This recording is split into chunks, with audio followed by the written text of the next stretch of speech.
All right, we have Jamal Miller with oh wow, let's try that again. All right, we have Jamal Miller with us here today. Jamal, welcome to the show. What's up, guys? I'm super excited to be here. Yeah, Thank you for awesome, awesome. joining So us. real quick, Jamal, obviously you and I go way back. You and Kyle go way back. For those listening, tell us just who are you and what do you do? What's your elevator pitch? If you meet somebody in an elevator, who are you? What do you do? Yeah, so thank you, guys. Super excited to be here again and excited for what you guys are building. My name is Jamal Miller. I am the CEO of Miller Media Group, and we are an online education company that helps to create brands at scale that transform people from the inside out. And I'm just grateful to be able to do what I do. So I would say my inner mission is to pastor the internet. My hope is that I can create brands that truly do help people to fall in love with Jesus and commit and reignite that relationship through the power of education and transformation. So we pastor the internet, y'all. Dang, bro, I love it. That's awesome. That was so So clean. It's like you've said that a few times before. Thanks, man. yeah, you've Practice. memorized that elevator pitch. But I know your history, and I remember what was it, 2013, 2014. You and Natasha started Married and Young, and now today you are the CEO of like a whole media company. So like, tell me, let's go way back. I know it's been a while. Tell me where you were and how you developed the initial idea for the first company, for the initial blog, and Yeah, then kind of in a couple of minutes, we'll dive into the details a little later, but in for a sure. couple of minutes, give me the quick rundown from the initial idea to today. So I will start off by saying that I am 100% an accidental entrepreneur. And there's a lot of folks that are watching this and listening to this, and you will relate to that, right? You are a person that just stumbled on a really good idea and you just felt compelled to take it to the marketplace. You didn't come into the marketplace this with a huge business idea and lofty systems and processes and huge game plan of how you're going to take a company from zero to a million. Like I feel like that's like your builders. I am very much just an innovator, and in most innovators, it's just we just stumble on something, and then before you know it, you're an entrepreneur and you didn't even know it. And that's why I say I'm an accidental entrepreneur, because me and my wife, we met on Facebook about 11 years ago, and we were complete strangers, met on Facebook. At the time I was in full-time ministry, or at least trying to be in full-time ministry. I was a part-time youth pastor, and then I worked a bunch of different odd jobs just to make ends meet. And And so we and I just let me just say for listeners, you got a YouTube. I don't know if that YouTube video is still out there. Your story with Natasha, yeah, Jamal's been viral a few times, going you starting know, with we've his been, marriage. that was it. So we literally put our story on YouTube once we got engaged, and we called it the Facebook Love Story. You can go look it up right now.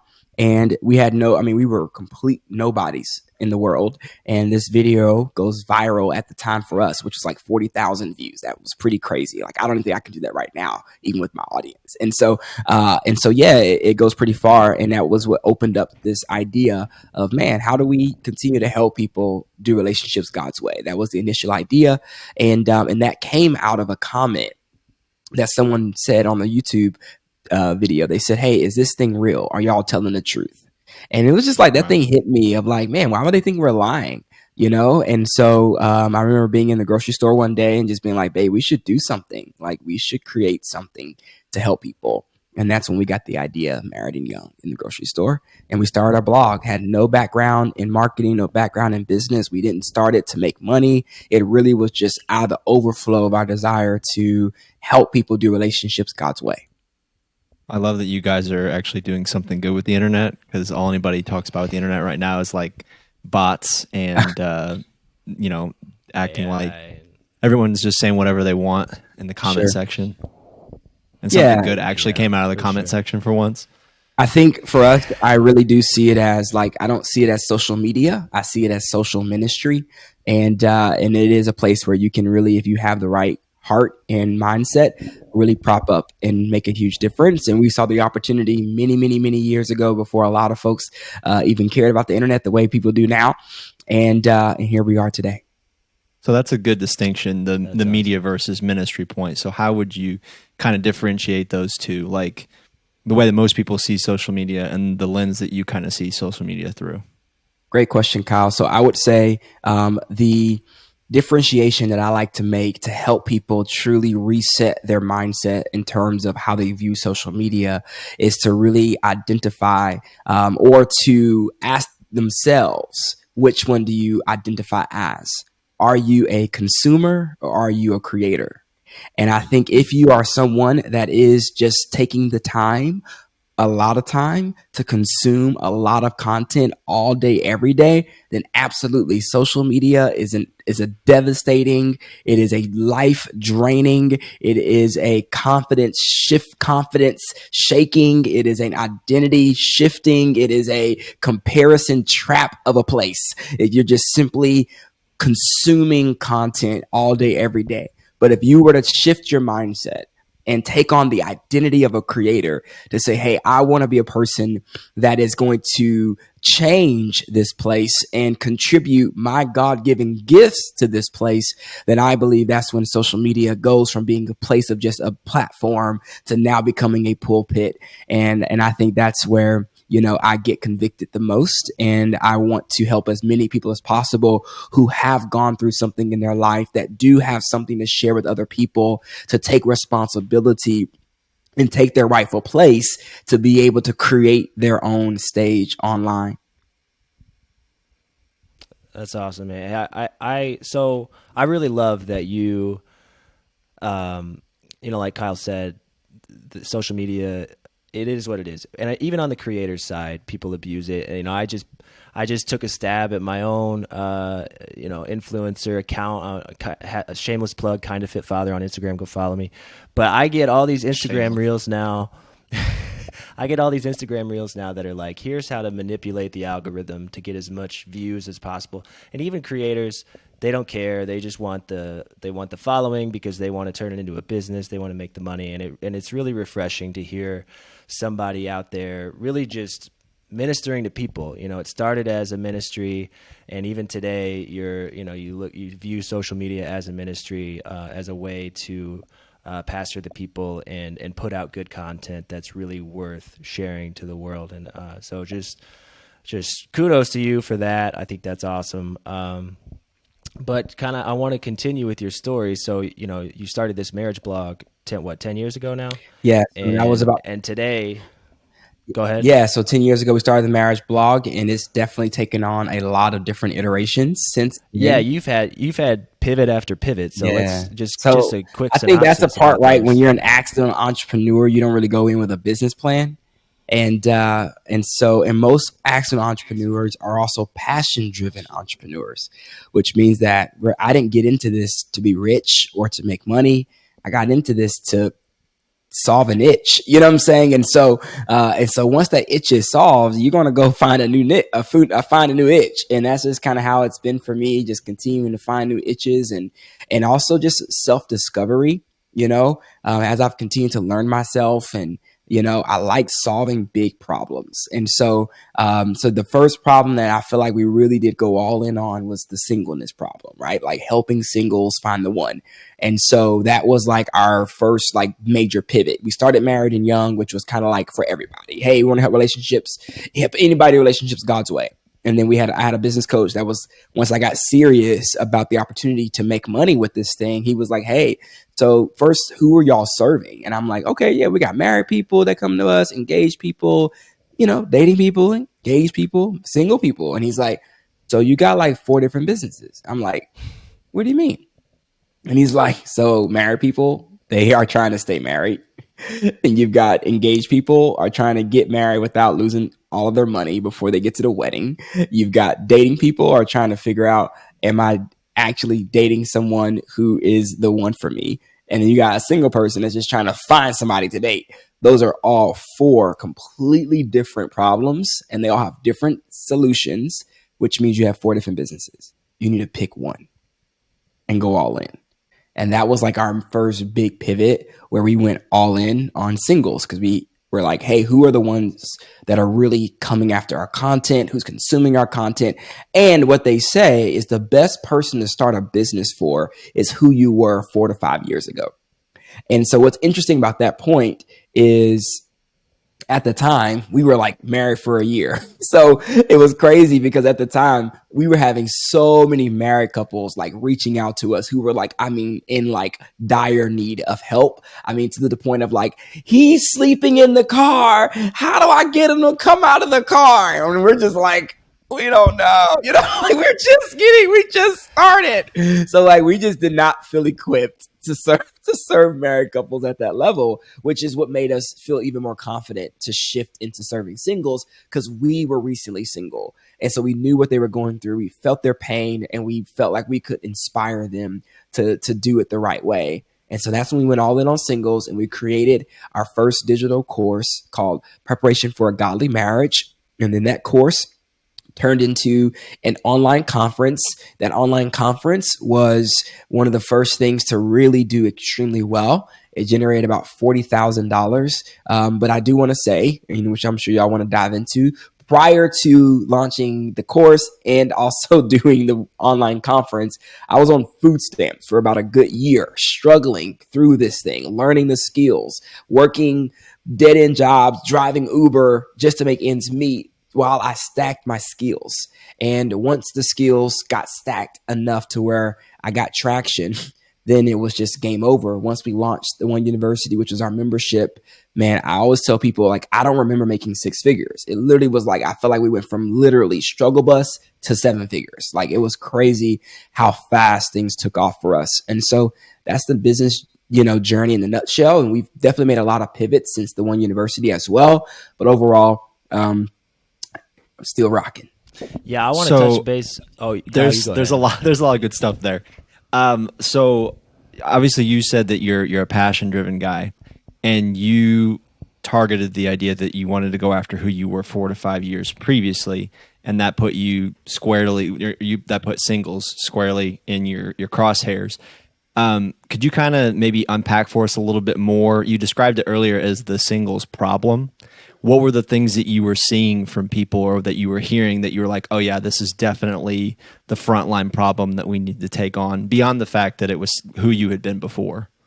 Yeah. So, I mean, the thing that got me excited was the opportunity that our story was so out of the box at the time, because at the time, online dating or anything outside of just traditionally meeting at the church was like looked at as like taboo, or like as desperate, or you are just doing too much. And so when our story came along, that we were complete strangers that met on Facebook, it was like groundbreaking, and people earth shattering. And so it definitely got the attention of a lot of people who were tired of the old way, right? Which was find them in the church, find her at church. And it's like, but my church has 12 people. There are no men in here. Like, what do you see? And like, so I feel like pastors were consistently, and they were telling singles, wait on God.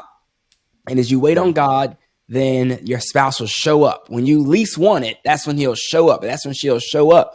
And so then we were like facing singles who are like 42 years old, still waiting on God. Like, it's just like, y'all stop it. It's not working. You stop waiting, like, it's just not, like, this is not in the Bible, what I'm saying? And so I think where we find this issue is a lot of scripture being used for dating when dating is not even in the Bible. Modern way of dating is not in the scripture. So I'm just giving you, there was a lot of opportunity for debunking old myths and old ways, which, if you see that idea or that opportunity, that is the entry point into any type of opportunity in the education space. If you can find a new or better or easier way to accomplish something, then you are on to something in terms of innovating something that people need. And that's where the opportunity for a 6, 7, 8 figure business is. If you can find an easier, faster, better way to do something, i.e., why is the car one of the most successful innovations of all time, because literally before we had the car, we had horses. And it was like, like somebody said, oh, snap, there's an easier way to do this. Let's build a vehicle. And now look, that's like changed the way we operate. And so that's the idea there is, if you step into an industry, can I figure out a better or easier way to do the thing that everybody else is already doing? And we can keep looking at every industry, and that's how we continue to find, new opportunities. And so that's what we found in the dating space, and we exploited that, which is why we grew so fast, because we made all of our frameworks around digital dating.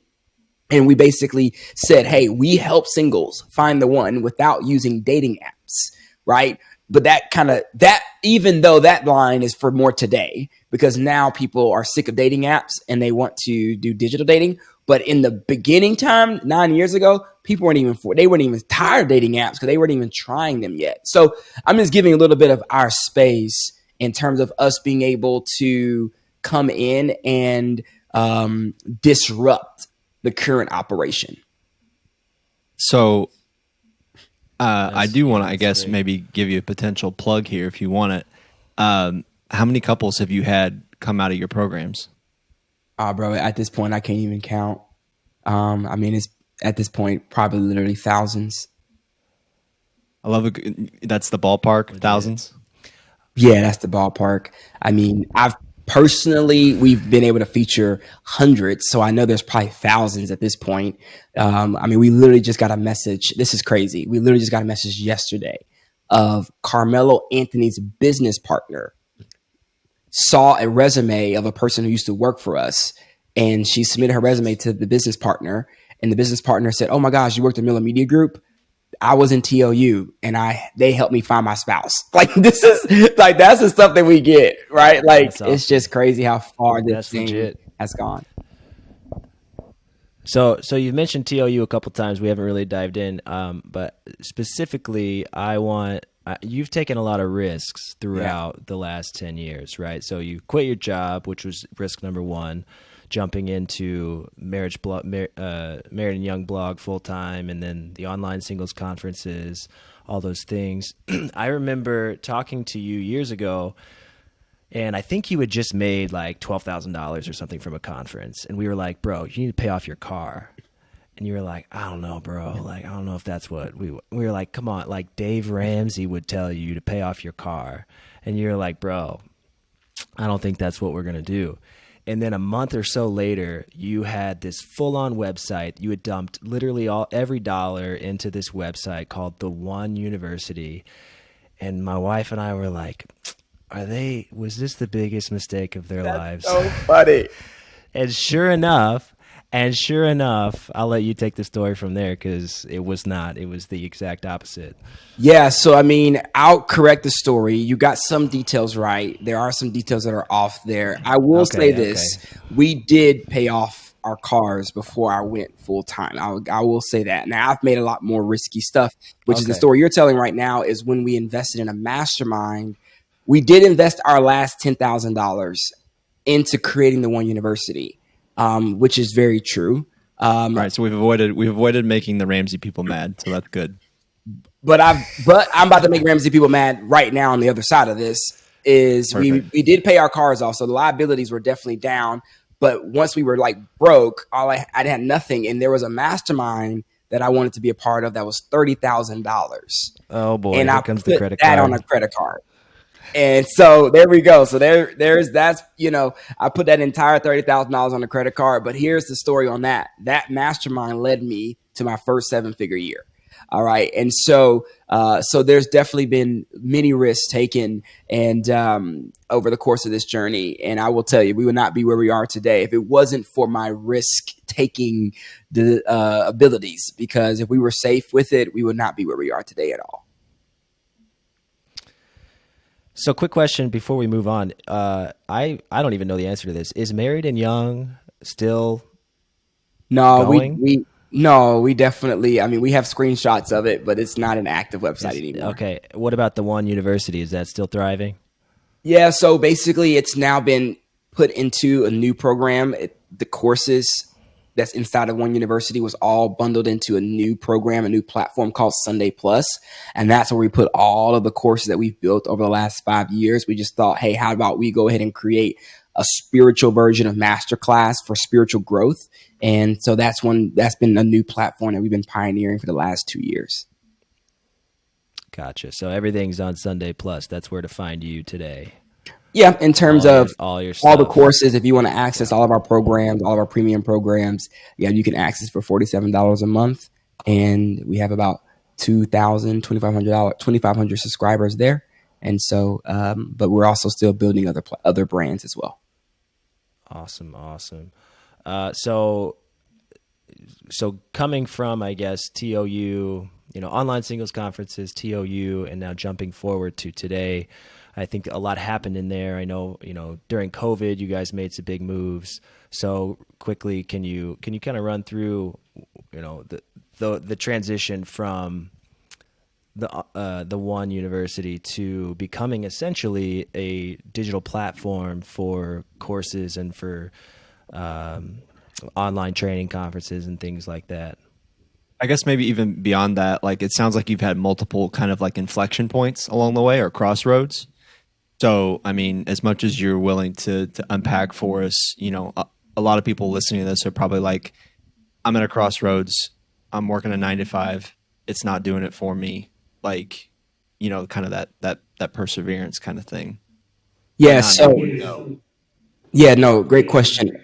I think to speak to the hold on real quick. Yeah, I think we're Kyle, getting some you're feedback. echoey, I think. Is it mic check? Is it better? Yeah. No, I think it's echoing from Jamal to your house and then coming through your mic, I think. What do you think, Chan? We'll edit this out. Can you give it a clap here? Say something. Yeah, it's usually whenever I was talking. There we go. It doesn't sound like it's doing it now. It's a little, yeah, it's better. So I think if you ask Crossroads, crossroad number one for someone that's just trying to make a big life change is you just have to evaluate what you currently have in your hands. Like you just got to get started. Like you just got to get in the game. And so that crossroad for me was, hey, we can help people in the area of relationships. So you have to just ask yourself, this is the question you ask, what is something that I struggle to learn how to do? But once I learned how to do it, it has changed everything for me in that area of my life, right? Like, so if you look at, y'all are big fans of Dave Ramsey, right? For Dave Ramsey, he struggled to learn how to pay off debt because he literally lost everything whenever he was in that real estate crash, right? So like that was a huge struggle for him of getting out of that crazy amount of debt. And that was a struggle. That was a pain point. And then we see, I don't know how many years after that moment, he gets the idea of I'm going to help people with what I just struggled to come out of. Because now I'm on the other side, and there are a lot of things I would do differently now that I'm on the other side. So if you're at a crossroads and you're trying to make a big life change, you need to evaluate what is something I've struggled to learn how to do. And now that I know how to do it, I can help somebody else do it faster and easier. That is number one. Once you can do that, you are then into a space where you can now begin the process of, setting yourself free. And so now I'm in a season where I am trying to leverage the many years of me doing this and continue to kind of build upon that skill set in many ways. And so the crossroad I'm at now is, how do I create an entire organization that doesn't need me?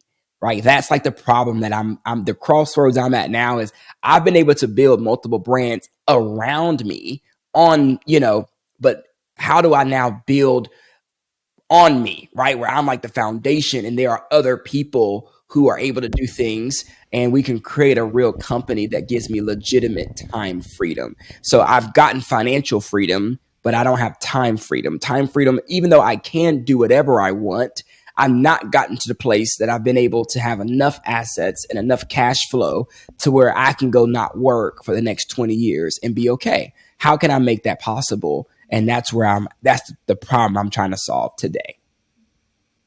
So you've talked about the lack of time freedom that that you're dealing with at the moment. It's like So what there's is like your levels. There's levels to it. yeah, that's true. But I mean, that's as good of a segue as any to say what is your 8 to 5 or 9 to 5 look like right now? Yeah, is running my media company. I mean, it's the day to day of running my company, full time entrepreneur. So my day to day looks like from everything from creating courses to managing my team to strategizing to consulting to coaching to planning to all those things. Like literally all the things that it takes to be a CEO of an online education company. That's my day to day grind. So what is it being passion driven that kind of stokes that fire to say, all right, yeah, this is still it?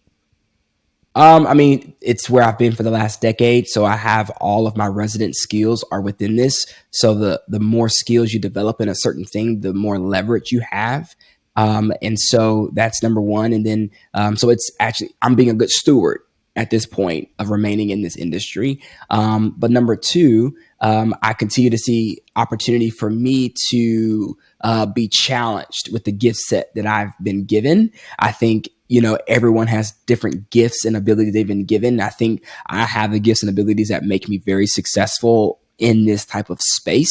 And then number three, I still see opportunity to find problems that need to be solved. And that keeps me motivated. And then I think selfishly, what keeps me motivated is the ability to continue to make a lot of cash in this industry that I can put into assets to eventually be able to say, I don't got to do this anymore. There's nothing else that I can say right now. I can create cash, right? Like within the day, when I look at like real estate, that to me is more of an asset place, but I don't know real estate enough to go and create cash like guys who have cut their teeth learning real estate. I've cut my teeth learning media. So this is where I create my cash, but then I'd put it into other assets where I don't have as much high level leverage and I won't do it directly the way. I'll probably do it through, syndication deals. I'll probably do it through partnering with other friends who put their time in, right? Like, so that's kind of how I see that is, or ETFs or other type of investments that are safe with my DNA. But at the end of the day, right, my day to day where I create my cash is in this industry. I just think it's important that, especially if you're in a position where you're uncomfortable with what you're doing, that you realize that the Jamal Millers of the world didn't just get lucky. Like there's a lot of sweat equity going into it. And the phrase get rich quick or the scheme get rich quick wouldn't exist if people didn't want a quick fix to what they were dealing with. Yeah, so I think there is a difference between. I'm not sure where that came from. I think there is a difference. Kyle, can you mute your mic or turn it off while you're not talking or something? Okay. See if that helps. I wonder if it's okay. Yeah, that's it. I wonder how it's happening. What's happening? But I believe there is a difference between get rich fast and get rich quick. And that may not make sense in terms of the semantics of the definitions of fast and quick, but I do believe the goal is to get rich as fast as possible. But we want to do it with as much integrity, with as much character, with as much, all those things. But no one will say, hey, if I was to give you the decision between making $1 million over the course of 20 years, which most people do, right? I think they say most people will make $1 million over the course of their lifetime. If they work their 9 to 5 for 40, 50 years, you more than likely will generate over $1 million. But the question is, which one would you choose? $1 million over 40, 50 years or $1 million in 5 years? And I think at the end of the day, yes, I don't believe in getting rich quick, but we do have, I believe, the opportunity to figure out how do I get rich fast, because I can be just like my parents and definitely get rich over 40, 50 years, but then I don't have no time to actually enjoy it. For sure. And I think what part of what Kyle's getting at too is I listen to a lot of, podcasts with entrepreneurs featured and they get asked all the time, like, would you attribute it to luck or skill getting to where you are? And most of them will say absolutely. Luck. And you probably agree, but I have a hard time with that because I think I think there's a level of you created the environment, the circumstance to allow yourself to get lucky, because you didn't just sit on your hands. You created a business, you created a blog, you created a conference, you created a subscription website, you created all of this stuff, and then got lucky with Yeah. another opportunity, a pivot, the Yeah. right pivot here, the right pivot there. But had you not taken the initial leap to begin with, you would have never gotten lucky. So yeah, maybe there's an element of luck, There but is. no, like you put yourself in that situation 100%. to receive the luck, you know. Yeah, it's definitely not talent and skill alone. There definitely is a mixture of skill and talent. I think there is a good mixture of work ethic, and tenacity, and a lot of character traits that do require you to just be extremely bullheaded and not listen to people who tell you what you're doing makes no sense at all. Like there's mixture of that, and then there's just the mixture. Here's what I will tell you, Stephen and Kyle, like in terms of like the luck piece.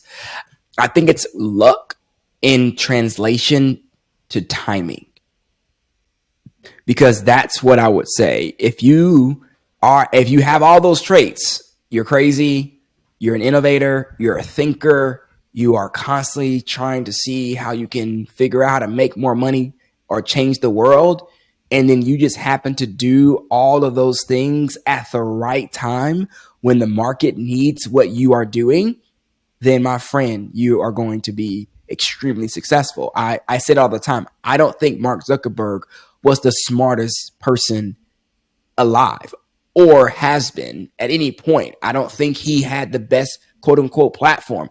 He was extremely timely with what he created. It was at the point that people were done with MySpace. They were done with it. And it was like we were ready for a new platform to hit the scene. And this man created it at the right time. Imagine if Mark would have came along today. Facebook in the midst of a Twitter, an Instagram, a YouTube, all the different platforms that exist. Imagine Facebook coming now. It will probably fail. So that to me speaks to how much timing is involved in the luck aspect in terms of creating something at the right time and being able to always say it like this. It's really not about the better platform, right? It's more about the platform, or not even the platform. It's not about the better idea. It's just about the idea that gets there first. So real quick then, would you say that the more consistent or the longer the play, the more likely you are to get lucky? Like if you stick with whatever you're doing, whatever your... Now, I wouldn't say whatever you're doing. I think you got to be careful with that. I think there is a timeline. I think it's just your ability to keep tweaking what you're doing, right? Like I wouldn't just keep doing the same thing over and over and over and over, but your ability to keep tweaking. How we started, it's not working. Yeah, how we started with relationships, and then we went to marriage, and then we went to like engaged, dating, sync. We just kept tweaking, and then because our first conference you're talking about that did 13,000 was an online marriage conference called Sex Without Sheets. So it was like, hey, that was remember. And so like, okay. Yeah, so it's like, okay, that made 13,000. It's like, cool, well, let's keep going, right? And then it's like, what if we did a singles conference? Like my constant curiosity for could it be better? Like that sense of never being satisfied, man. That's the thing that drives it. And beyond that, I follow some content from Gary Vee or Gary Vaynerchuk, and kind of his big thing is like, look out there, see what's important to you, and kind of try and identify that next wave, so to speak, like what's coming, what's on the horizon, and can you jump on it early and capitalize on it? Because if you think it's something that's really going to take off, then you want to be first in line. Exactly. Well, Jamal, I appreciate you hanging with us. I don't want to keep you too much longer. I have a couple more questions. And I know you touched on money earlier, so it sounds like you guys are you got some money coming in on a monthly basis, so you're not like throwing conferences every couple of months or so to try to make up make up a bunch of money like you used to back in the day, but now you got a lot. It sounds like you got a pretty good stream coming in on the regular. Yeah, so I always say to folks, you don't have a business until you have recurring revenue. So that's one of the things that I would say.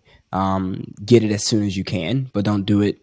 If you don't have an audience, it's really hard to get recurring revenue.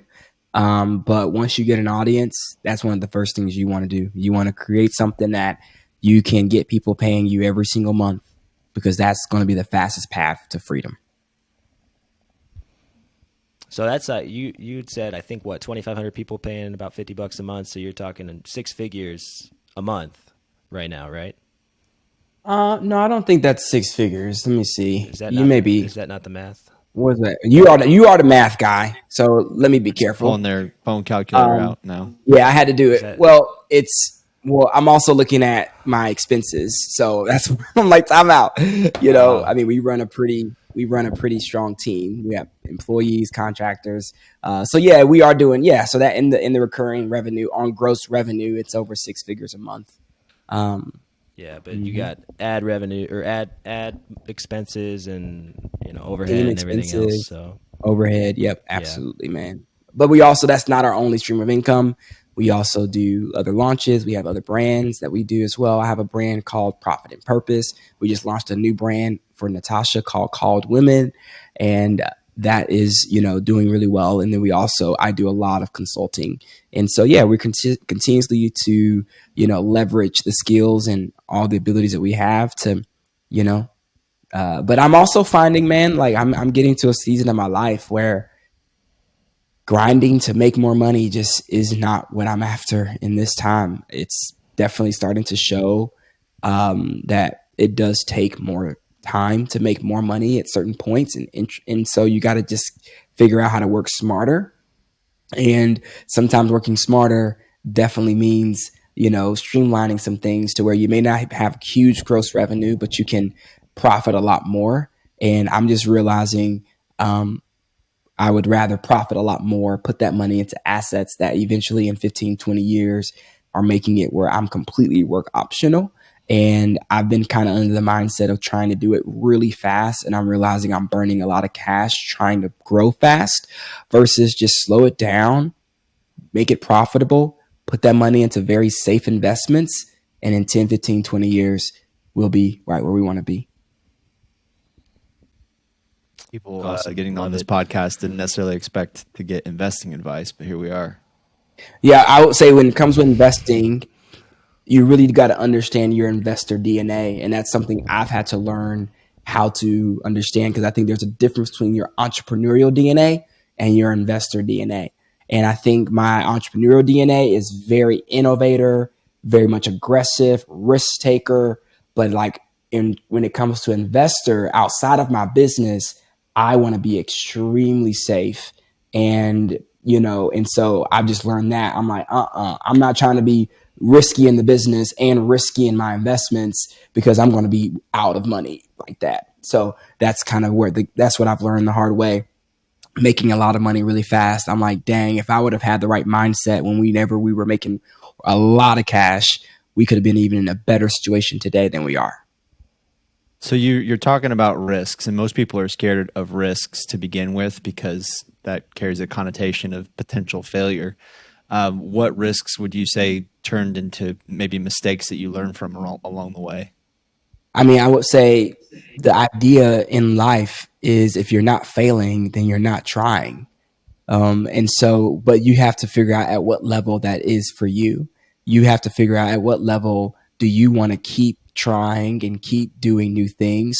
This is in every area of your life, from marriage to exercising to your kids. Like, if you're not failing as a dad, then my friend, you aren't pushing into new ways to encourage, new ways to do that, helping your kids ride the bicycle. I remember just teaching my kids, and I'm like, and one of them did something crazy. I'm like, whoop, that's not how to do it, right? And then now with the third one, we've got her, on a balance bike, and it's like, dear God, I wish I knew this with the first two, but I wouldn't have done the balance bike with the third one if it wasn't for the first two taking forever to learn how to ride a bike. Like, to me, that is failing forward. That is failing in a healthy way to where I'm just continuously, for the first two, I tried.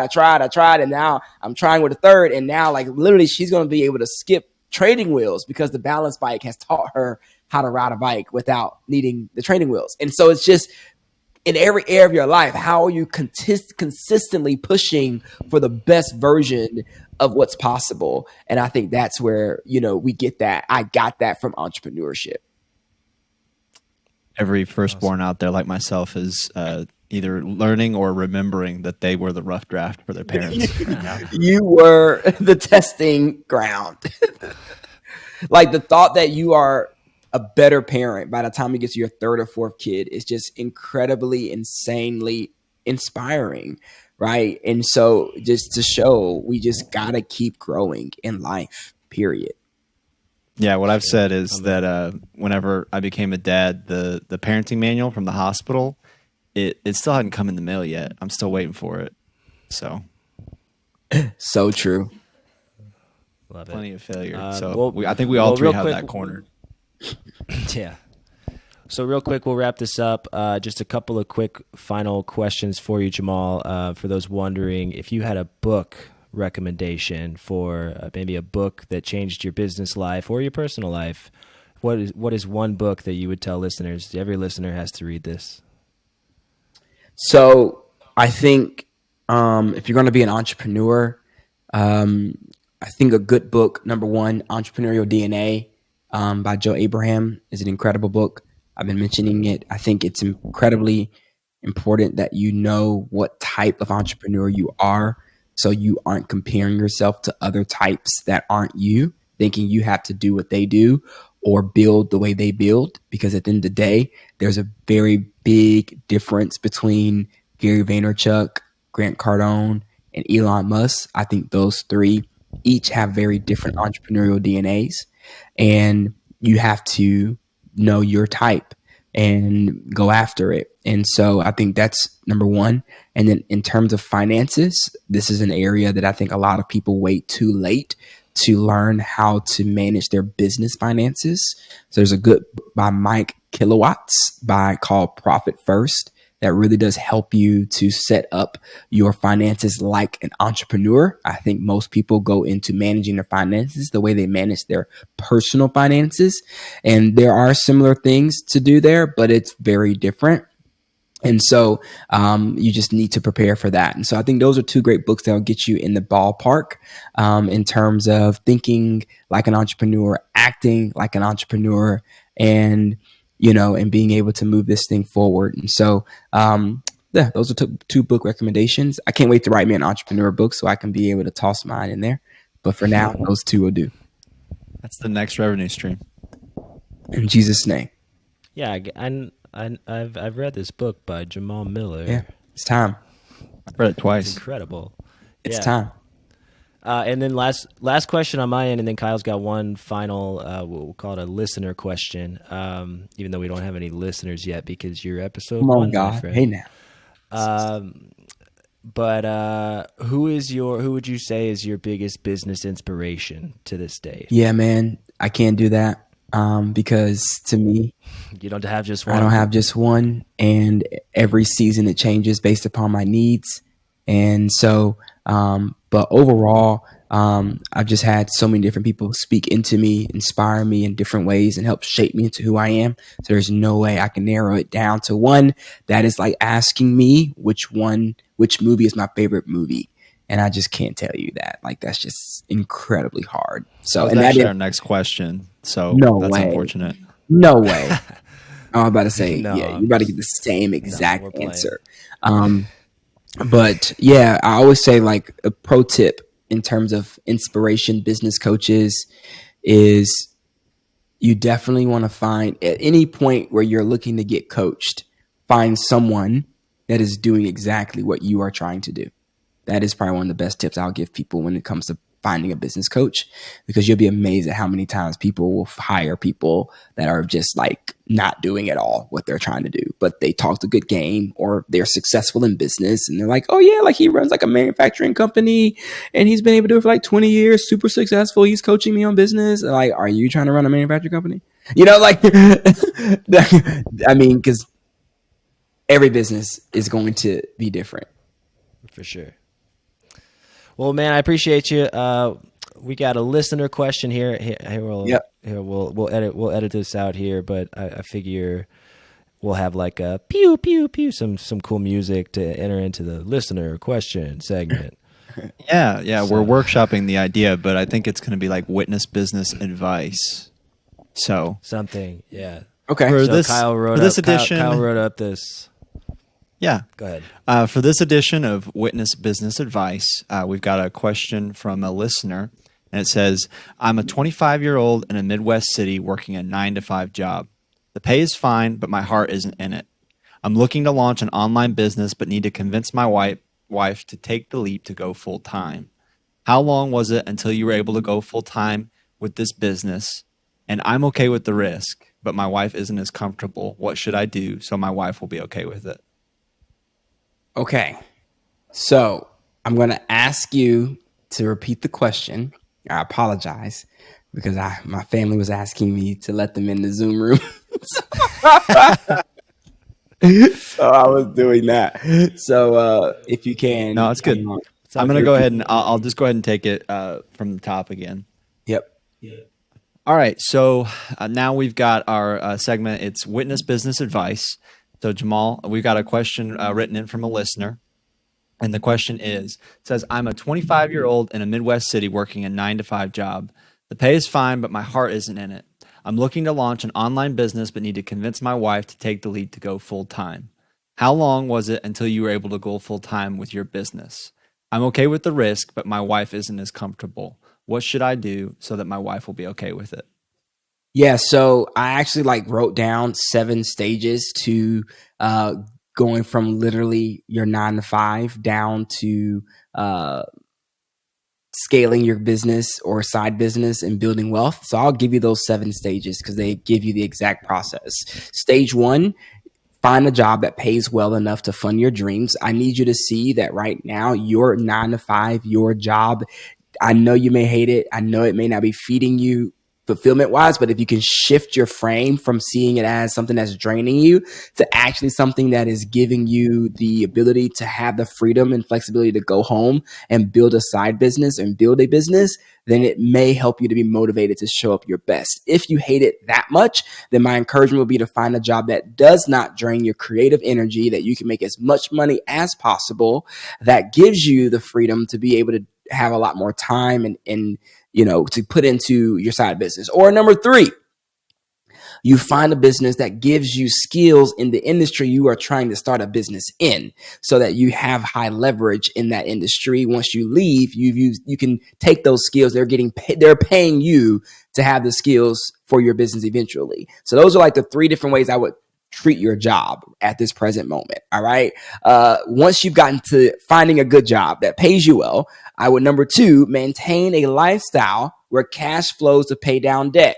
All right. So I am not saying you need to be completely debt free, but I would be as close as you can, to being able to get rid of those liabilities, being able to get rid of those extra weight. I'm not saying you got to pay your house off. That's not what I'm saying at all. I definitely think paying cars off is a huge one, because those are very unnecessary expenses that you can get rid of pretty quickly in 2-3 years aggressively if you do it aggressively. So you want to find a job and the biggest one is maintaining a lifestyle, right? So if you want to quit your job, you're going to probably need to either maintain or decrease your lifestyle expenses. And that's going to accelerate your ability to pay down debt and get to a place where you can quit your job, because now life is not costing as much. So you don't need to make as much as you're making right now at your job.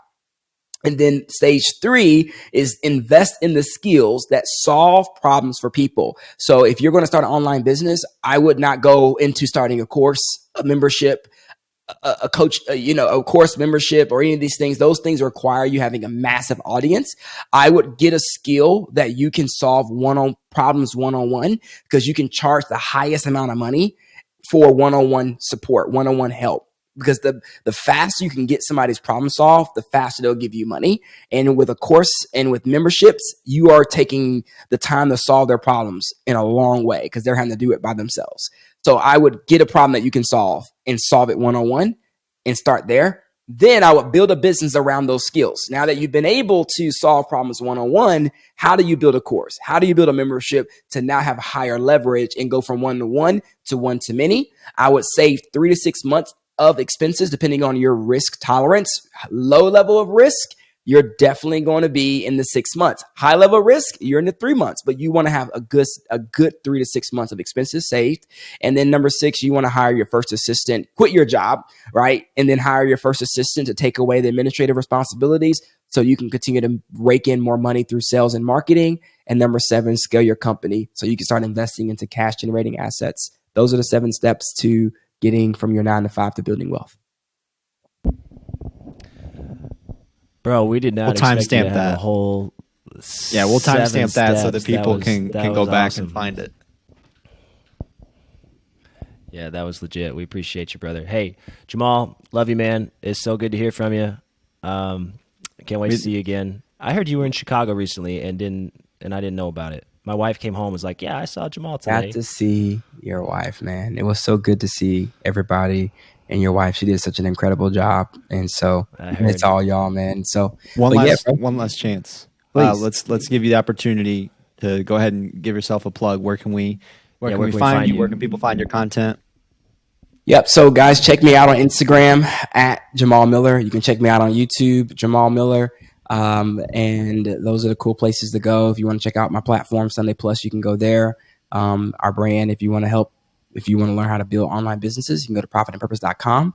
If you are a woman listening and you want to learn how to make money as a woman online in your purpose, go to calledwomen.com. And those are the places, y'all. Awesome. Love it. Well, thank you so much for your time. And we were thankful for the opportunity to be able to witness business. Love it. Thanks, guys. Blessings on the platform.